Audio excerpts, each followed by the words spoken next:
unmute your line, and then *6 to mute your line again whenever you're done speaking. If you're on the Zoom application, you should see on the screen a place to raise your hand and unmute whenever you're called upon. Okay. The trustees are either unmuted or have the ability to unmute yourself. You're checked off so you can unmute yourself whenever it's time to speak. I'll go ahead and open the floor to public comments. If you have any comments, if you'll please press *9 if you're dialed in, or press raise your hand if you're on the Zoom application or online. Unmute Ms. Limley. Ms. Limley, give me just a moment and we'll get you unmuted. I don't have the controls on mine tonight. Carl's here doing the best he can. So, all right, Ms. Limley, you're unmuted. Okay, my concern is when I looked at Fred Coberline's bill in connection with Dale Williams pursuing licensing for the hospital, I think that Director Williams overstepped his bounds because there was no approval from the board to pursue this, and Fred Coberline should have known this and stopped it then. And I feel that these charges should not be paid to the attorney, or Dale should not be compensated for this time. And I feel that the Hospital Authority Board needs to put it in front of the county commissioners to let the taxpayers and the voting public make a decision as if they want the authority to continue. And I also would like the board to consider going ahead and trying to sell some of the properties that the authority owns, because they're nothing except, a liability currently. It may be difficult to sell, but if we get them back on the tax rolls, there'll be revenue for the county.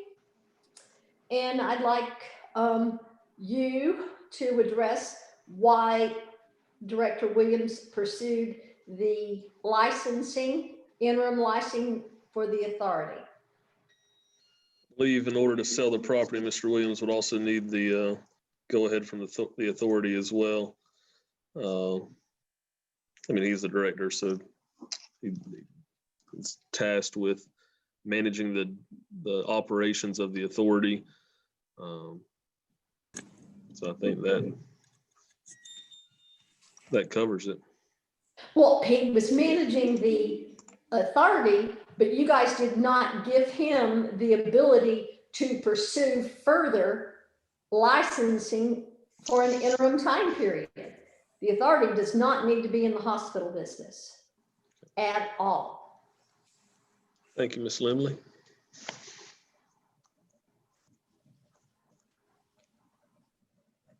Are there any other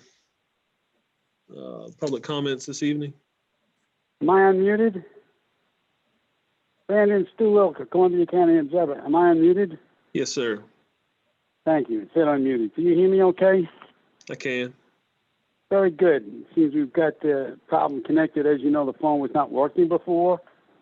It's working now. You folks really should learn how to send the group text messages.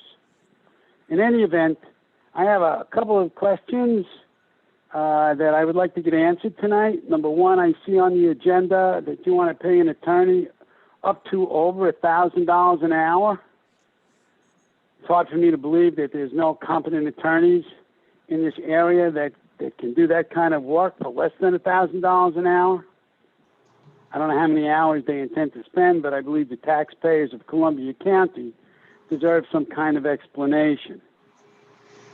I also see on here, or saw somewhere, that you folks are looking to get a license from ACA to operate the hospital, and that process has already begun. I'd like to know why Dale Williams, and I don't question the competence of Dale Williams, decided to go out on his own and just get a license to run the hospital without board approval or without any board discussion. I remind you, Mr. Chairman, that to poll the board is illegal. To play post office with the board in an effort to subvert the Sunshine Law is illegal. My next issue is the building. You'll recall Walt or Stephen Douglas, I'm not sure what name he goes by these days, mentioned that he had a problem keeping the hospital going because of the condition of the building. And he might further want to explain that. Yet I don't see how you getting a license to run a hospital in a building that seems to be in major disrepair is benefiting the members of the residents and taxpayers of Columbia County. There's two more things, and I'll be quick, even though they should be coming up as they come up on the agenda. I don't know what you want to do with this. The legal, the fact that Dale Williams took it upon himself to accept late RFPs and to open them is an aberration. He said it's legal. I would like to know what the legal reference is for that. I will tell you that I've been dealing with RFPs in this kind of business for over 3 decades, and I've never seen anybody do that before without the permission from the board. Nobody questions the intelligence of Dale Williams, but he is neither a king nor is he God. And I don't believe that those should have been opened without permission from the authority or a vote by the authority giving him permission, which is really the same thing. You know, the Broadband Authority got in business, if you folks remember that. Their motto was sin first and beg for forgiveness after. I repeat that, sin first and beg for forgiveness after. I thought the Hospital Authority was past that. That's an aberration, and that is really an insult to the residents of Columbia County, and I would like some explanation on that and some sort of legal reference why that's okay. Finally, Mr. Chairman, you have said in the past that you were going to have a town hall or some kind of open meeting or open meetings to get input from the taxpayers and residents of Columbia County, number one, if they feel they want to continue with hospital operations, and number two, what they would like their hospital authority to do. I have not seen you do that. I have not seen the board ask for that. It's really pretty simple now because you could do that virtually. And I'd like to know if you're going to do that and when you're going to do that, or you guys are just going to go into the shadows and do stuff like you have done to the previous decade or two. So I guess finally, thank you very much. And if you're going to be doing hearings with the people that have sent RFPs, some of them apparently illegally opened, do you intend to do that in the sunshine, or do you and the board intend to slink into the back rooms and do it just the way they do in Washington? I'm done. Thank you very much. I hope you answer my questions during the meeting, sir. Thank you, Mr. Looker. Are there any other public comments?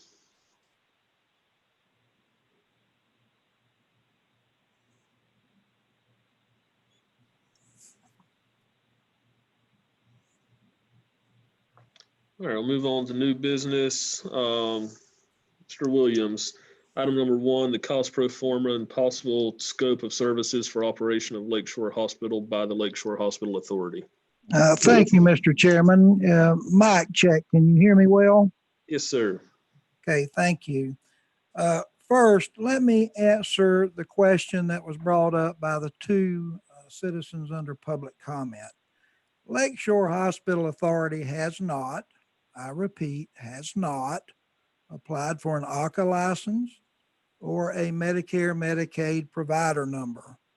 What we have done is we have made an inquiry to see what steps and under what basis we could qualify for such a license, because that is a component of providing a cost pro forma to the trustees, where you will have the ability to make a decision whether the authority should start providing any type of medical services directly or not. It is simply one of the options available to you. I think every one of you will attest there's been no polling of the board. There was none of those things such as were made in the commentary, but it is a legitimate cost. It is a legitimate concern. It is something that we're going to have to identify before you can make that decision. And because it is one of the things that must be identified, we have made inquiries as to what might be required to do that. And as we move on through the agenda, when we get to item 2, I'll be more than glad to explain what the intent and purpose of the attorney is, which in part has to do with this issue. Now, having explained and clarified that, item 1 is a discussion item for the trustees.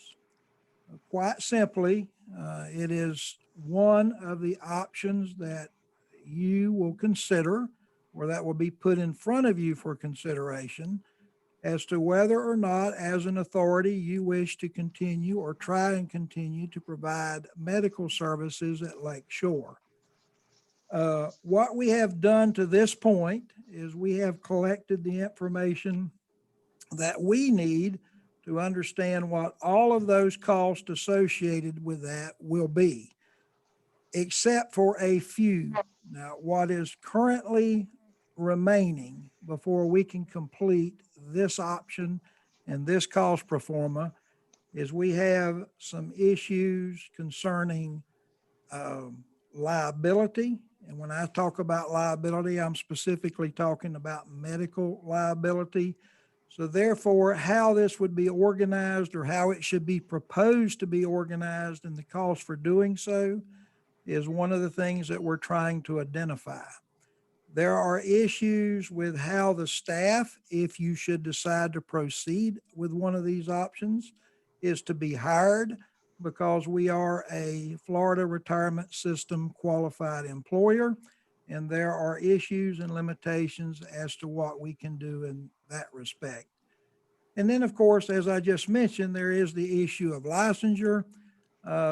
Because of COVID, because of the situation at Lake Shore, because of the situation where CHS withdrew in the time frame they did, there are various options that may be available to us, and they all involve different things that must be done or completed.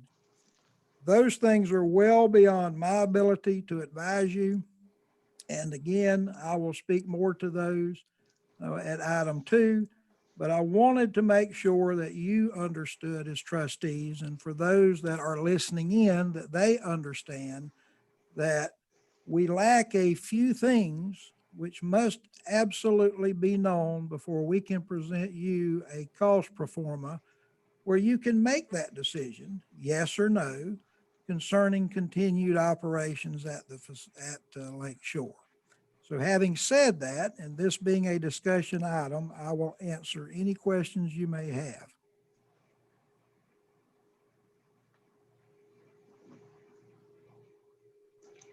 Any questions or comments from the board? Mr. Williams, this is Dr. Thompson. Yes, sir. I think there was also a question that one of the citizens asked in regards to a town hall type meeting. Yes, sir. Could you address that, please, as well? We will. The chair has spoke to me on numerous occasions about how we could best provide a town hall meeting. I think the intent is to try and collect all the information and to have all of the available cost for all the various scenarios on hand before that is implemented. And, there's still great hopes that that could be done more as an in-person meeting as opposed to a CMT meeting. However, we will not know that until the time comes, but the chair has discussed that with me numerous times. And I think certainly it's something that the authority may wish to consider and do. Thank you very much.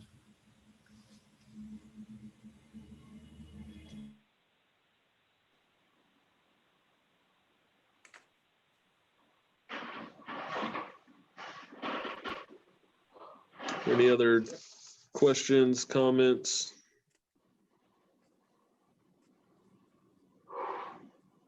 All right, Mr. Williams? Thank you, Mr. Chair. The next item, item 2, does pertain to asking and requesting that the trustees hire a legal firm. The firm that we're proposing is Greenberg Traurig. They are a national company. However, the office that we would be dealing with is in Tallahassee. This is basically for several reasons, but the two primary reasons are for the reasons I just spoke of, concerning the issue of licensure and what would be required. They are not being given, again, they're not going to be given a mandate or a charge to go get us a license. They will be given the mandate to tell us what the license will require and the best way we can obtain it, given all the variables that are present. Now, the reason this particular firm was targeted by us is one of the principals of this firm in Tallahassee is Miss Liz Dudek. And that name may be familiar, particularly with those of you in the medical industry, because Miss Dudek used to be the secretary of AHCA, the Agency for Healthcare Administration, or the director of AHCA. We certainly believe that someone with her experience and knowledge would be well worth the time. Obviously, this is expensive. There is no dodging that. These are not discount attorneys. This is not a discount firm by any stretch of the imagination. But from everything that I have heard, they are very results driven. And I do think that they could possibly serve the authority well. At some point, when we begin to talk to those parties which have responded to the RFP, it is going to be necessary to have specialized legal counsel guiding you. There are going to be questions that have to be asked and answered as part of that process. And this particular firm could also handle that particular charge if that's what the trustees wish. But at the very least, we certainly, in order to complete the work that needs to be done in the discussion item, item 1, we have to have some assistance. And we are recommending this particular firm for that purpose. And at this time, we would ask that the trustees consider approval. The thoughts and wishes of the board. I make a motion that we engage this firm to find out answers to Dale's questions so that we can be presented with the information. Yes, and I would second that. This is Dr. Thompson. Got a motion by Ms. Lori, a second by Dr. Thompson. Any further discussion? All in favor, signal by saying aye. Aye. Aye. All opposed, that motion carries unanimously. Mr. Williams, item number 3. Thank you again, Mr. Chairman. The first thing is it was addressed in the public comment that I had opened all of these late responses and reviewed them. I perfectly understand why that is a concern. However, that is not exactly what happened, so please allow me to clarify. Only one of these were received in a sealed envelope marked as required. That was Community Health Physicians, LLC. I did open that particular response, and here's why. While we were opening all of the responses that had been submitted, and we did that in the presence of witnesses, I received a text that this particular response was on its way. So it was received late, but we did take it after having been received past the deadline. And I did open it, but I opened it in front of the witnesses. And I also requested that it be marked that it was received late in the time that it was received. Now, the other responses were late. One was received that afternoon. Some were received weeks later. They basically were sent in non-sealed envelopes. And quite frankly, you just can't unsee what you've seen. I did not open them. They were received either by direct drop off or direct delivery or by email.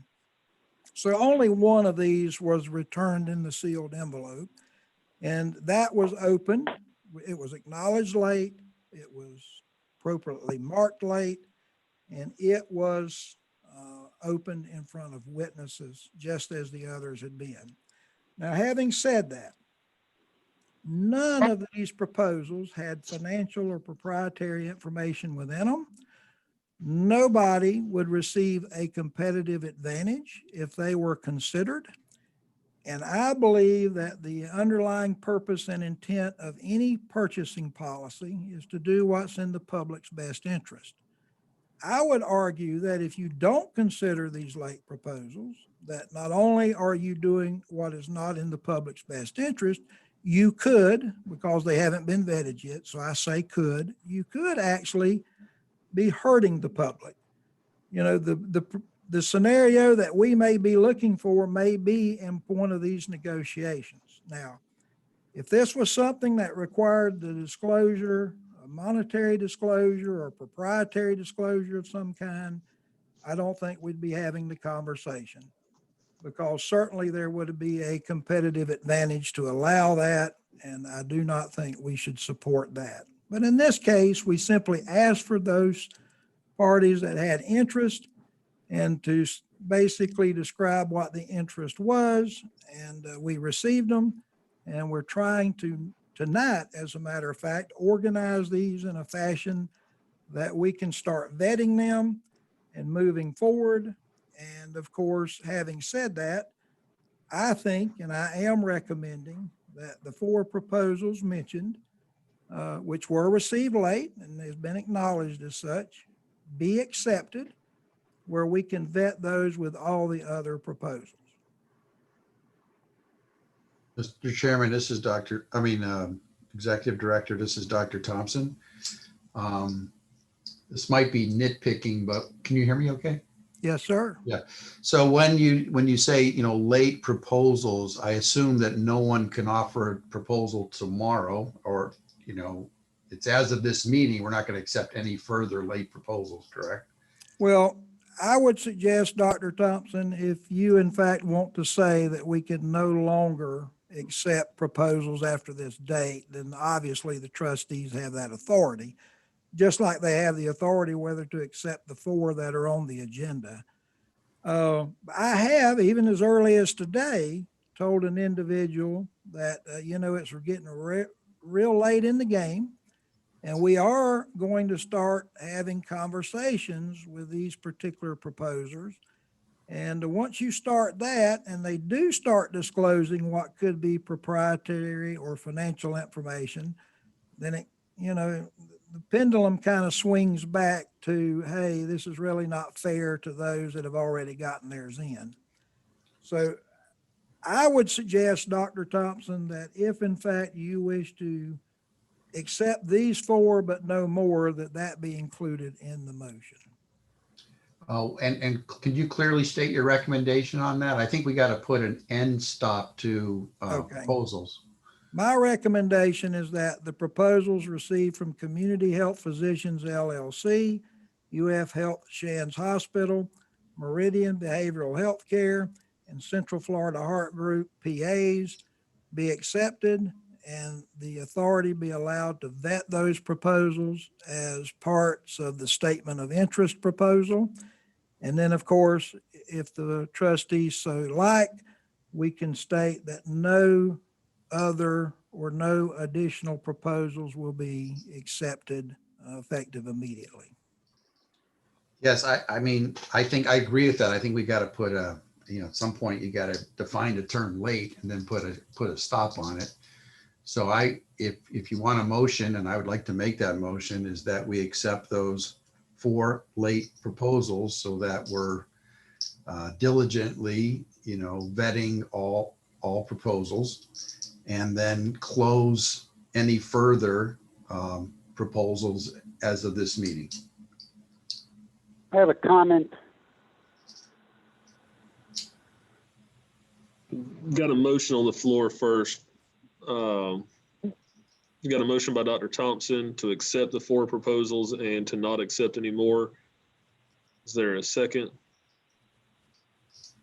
I'll second that. Got a second by Ms. Chancey. Stu, I'll allow one quick comment, but the public comments portion was, Oh, no, this is not public comments. This is the ability to speak after a motion. I understand, So, but we my have public thing is comments at the this. beginning of the meeting. Well, Matt, I didn't know what he was going to say. Like that, I didn't know what the motion was going to be. So this is brand new. So I don't believe it's fair. First of all, this whole process was completely, totally, and 100% unprofessional. You had a time certain of when the proposals had to be submitted by, and the hospital authority manager, I don't care if he had witnesses or not, but that's of no moment to anybody, decided to open them and accept them. Mr. Williams Mr. just Loper, said, the hospital authority this manager item was just on said the that. agenda. It's on the agenda. Could I just finish what I have to No, say, sir. please? No, sir, we're going to go I ahead and can't? stop the comments. We have public comments at the beginning of the meeting. And that's when we're going to have the public comments during this meeting. That's when we had the comments for this meeting. We've got a motion by Dr. Thompson, a second by Ms. Chancey. Is there any further discussion, Mr. Douglas? Trying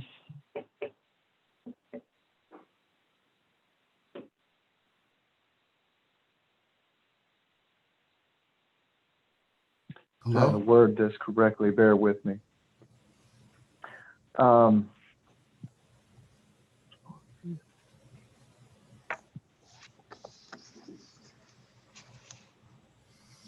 Assuming that these are, and this may be a silly question, but I'm just making sure I'm curious. I agree with what's going on, but I want to make sure I'm clear. If after we finish vetting these issues, are we saying by not accepting any alternative issues, are we saying at the end of this vetting process, if we find none of these things to suit our needs, does that mean this is closed? I know it's silly to ask, but I got to make sure I'm not 100% familiar with this. It's silly to ask that we could open something back up and reopen this process. I just don't want to cut off any possible opportunity that may come along that may be an alternative Mr. in the Coberline, future after this vetting process is done. Mr. Coberline, would you like to speak to that? I can address that, Mr. Chair. A new process can be started at any time, Mr. Douglas. For example, if you Okay. decided that you didn't like any of these, you could say, let's do a new process and it will be different, or it will be the exact same. It will simply be a new process attempting to procure interest. Okay. Did I answer your question? I hope I did, but I want to make sure. Yeah, that's crystal clear. I just, again, just if I wanted to make sure we weren't slamming the door on any possibility in the future. No, it's a very good question. Thank you. Any other comments before we call the vote? We've got a motion and a second to approve the late receipt of the responses from Community Health Physicians, UF Health Shands, Meridian Behavioral, and Central Florida Heart Group PA. All in favor, signal by saying aye. Aye. Aye. All opposed, that motion carries unanimously. Mr. Williams, item number 4, post-closure plan. Thank you, Mr. Chairman. Of course, all the trustees understand that at the end of this month, the lease officially expires with Lakeshore HSA, which of course is the company that technically signed the lease with the authority. For those that are tuning in, while services have been discontinued at Lakeshore, I believe I've been told that there's still around 40 staff people who are employed there. They will remain there until the end of the month also. So there is life in the building as we speak. But it's also pretty obvious that come October 1, There will be no staffing there, at least under the employee of Lakeshore HSA or CHS. And we want to try and keep, or it would seem that we need to try and keep the building in an occupiable position until such time as you make final decisions as to what you know you want to do. And so having said that, there are a number of things that are going to be required in a very short period of time. Some of the more obvious things are we're going to have to keep, the lights on and keep the mechanical going. And well, I say lights, I mean, keep the energy, the HVAC systems, mechanical and electronic systems going. There are new deposits that have to be made. There are licenses from everything from underground storage tanks to elevators. There's just a tremendous amount of transference that has to occur in this situation, where basically things are being transferred back to the authority's name. So having said that, there needs to be, and there will be, a budget for doing that. Now, what I've done is I took the water, sewer, lawn maintenance, those budgets, and there was a schedule of these things that's in your agenda packet. And I looked to see what the cost monthly for those were. Now, the cost was $82,000 a month, but bear in mind, that's with a full operational facility. I do not think that number is going to be reached with a closed building, but I did use it, and I'm fully admitting that I'm budgeting on the very high side because I would prefer to do that in this case. We're going to have some insurances. It all depends on the limits and what we have to insure, but just for budget purposes, I put a number in of $5,000 a month. And then, of course, there's going to be some staffing. It'll be minimal staffing, but there will be some staffing. And of course, as far as FRS goes, I'm going to have to make sure that these employees do not violate, or we do not violate, the FRS requirements for employment. But I am asking that you consider adopting a budget of $147,000 a month, where we can maintain this building in an occupiable state while you progress through with the vetting of the proposals, with the finalization of any other cost performance that you may like to see. And then, of course, once decisions are made, we will make whatever adjustments are necessary. Mr. Williams, Dr. Thompson, what about security for the building, protecting it from any vandalism or anything of that nature? The current intent is to retain the same security firm which is employed there now. And of course, we would have people on the premises Monday through Friday. Okay. And in addition to that, there are some electronic surveillance and things of that nature, which is 24/7, no matter if the building's staffed or not. Why security Monday through Friday? Why not 7 days a week? No, what I was saying is there will be staff there, which tends, Monday through Friday, tends to keep people from just, if the building's occupied. It's mostly we're concerned about when the building's not occupied. But there will be security there as same as there is now. Okay. 7 days a week. 7 days a week's my understanding. Yes, sir. Okay. So you need a motion to accept that 150,000 a month? Yes, sir. And what we will do is we will start gathering the information. Obviously, this does not authorize me to start signing contracts and binding the authority. So as we get those, we'll probably be calling special meetings and asking for your authorization. And certainly on the issues that don't require contracts, I will certainly keep you informed as to what decisions I've made and where we're at. And once we believe we have the right balance, we will finalize a budget. And of course, we will amend that into what will then be the fiscal year 2021 budget. Okay, so, Mr. Chairman, I'd like to make a proposal that we allocate the 150,000 or allow 150,000 per month to keep the building secure and, in operating condition until we are able to find a suitable solution to what we're going to do with the building. Okay. Got a motion by Dr. Second Thompson and a second by Mr. Douglas. Is there any further discussion?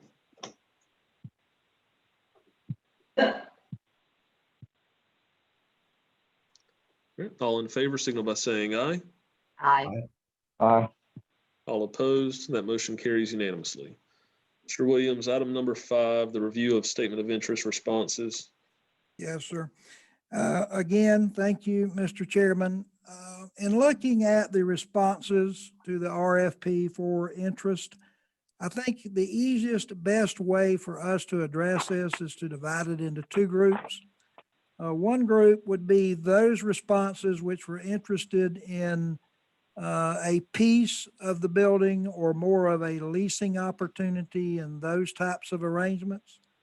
All important, but really something different than providing direct medical services such as those that you find in the hospital today. And then we take those that are proposing to continue to provide those types of services. And those are the ones we target initially to start vetting. There would be 4 of those. The 4, based on what your actions were tonight, would be Ace Medical, which was one of the original proposals, Community Health Physicians, UF Health Shands, and Central Florida Heart Group. And so I would recommend that we identify those as the initial 4 that you start vetting as far as the proposals go. And just as soon as we can, we're in the process or will be in the process of preparing questionnaires to send to these groups. And we'll start the vetting process.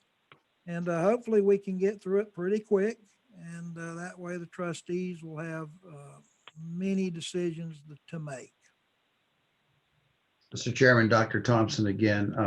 As I looked through the proposals, and just correct me if I'm wrong, I did not see any proposal that suggests taking over the hospital and operating it as is, as a full service hospital with ER, OB services, surgery services, et cetera, other than the possibility of the board taking over operations of the hospital and operating it. Am I correct or incorrect?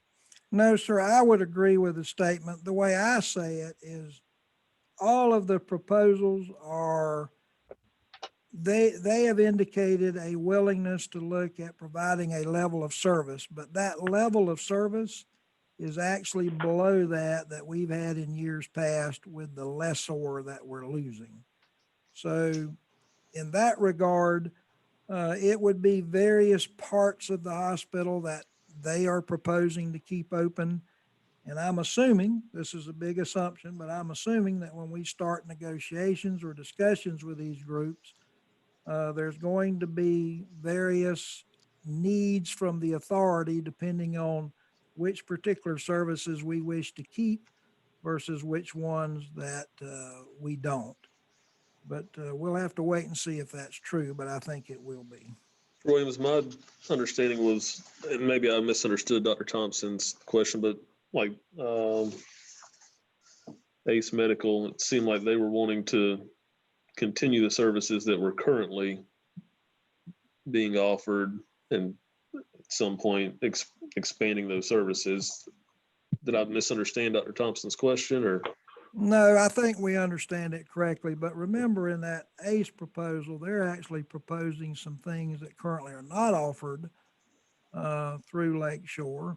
Okay. And there were a few things that Lakeshore is providing that I don't recall seeing in the ACE proposal. Okay. But at the end of the day, it was probably the more complete response that we know of, not to say that the others won't be. but of those that we saw, it was probably the most complete in terms of services to be provided. Okay.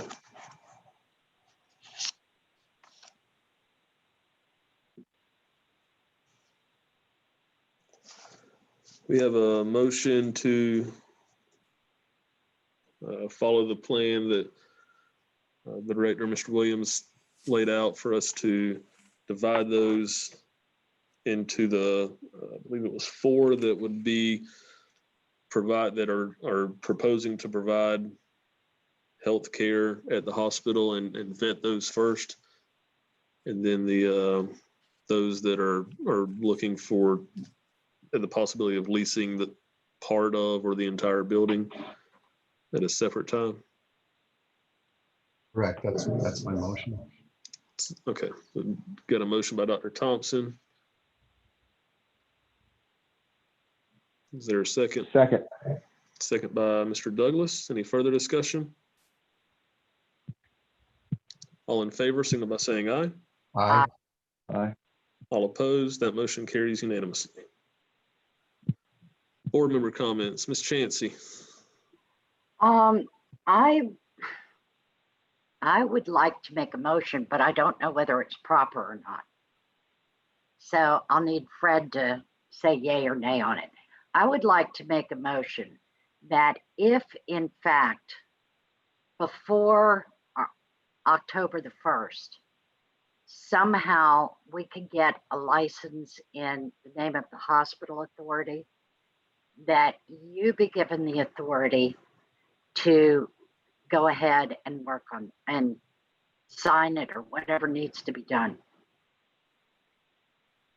Well, could you repeat that, please? I'm not sure what I said. Not either. What I'd like to do is give Brandon the authority that should a license be able to be obtained before October 1st, that he should be able to sign off on it. That's the ACA license. Yeah.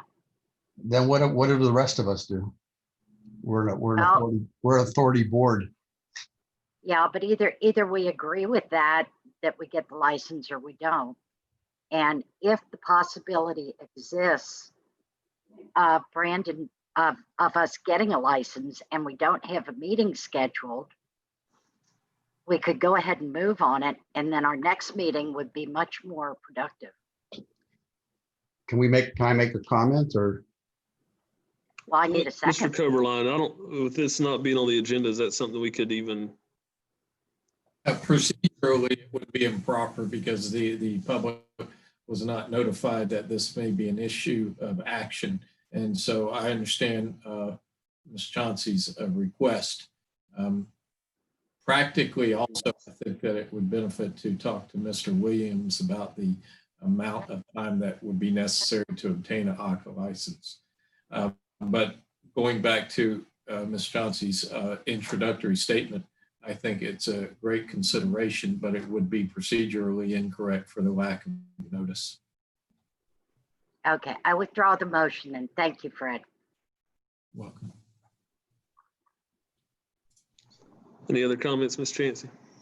No, that's it. Thank you. Great. Mr. Douglas?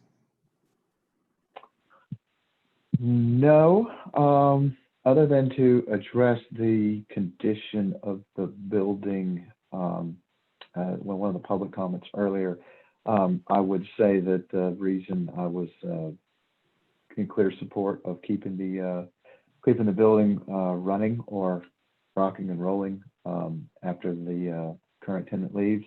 A stagnant building typically tends to be a sick building, and I think that by letting the building go without any maintenance or any things, how would you say, cleaning, regular maintenance, et cetera, we could be looking at a pretty hefty bill if we try to bring this place back up into condition for any future tenants. So just wanted to address that. Dr. Thompson? Yeah, I can appreciate, community members and board members desire to keep things going and get things going as soon as possible. But I just want to just caution everybody to the gravity of the decisions that we're going to have to make moving forward. I mean, this is, I can't think of any more serious decision that you'd have to make in healthcare than these decisions that we're going to have to make. So I think it's going to be a process. It's going to be a significant process of some duration. I don't think it's going to go on forever, obviously, and we don't want it to. But there is a huge gravity to the decisions that we have to make moving forward, not alone liability. And so, we can't do anything quickly. There has to be a significant vetting process guided by legal opinions and cost analysis, building analysis, all those kind of things. So I think we all need to take a deep breath and just realize that we're in for a lot of meetings and a lot of careful decision making. Thank you. I agree. I think you said it perfectly, Dr. Thompson. There's probably going to be quite a few meetings to be had with very big decisions to be made during those meetings. There's no other comments from the board. I'll entertain a motion for adjournment. Motion adjourned. And a motion. You can let Doug have the motion. I don't care. Got a motion by Dr. Thompson. Is there a second? Oh, yeah, sorry, second. There we go. Thank There you. you go. Meeting's adjourned. Thank you, guys. Thank you.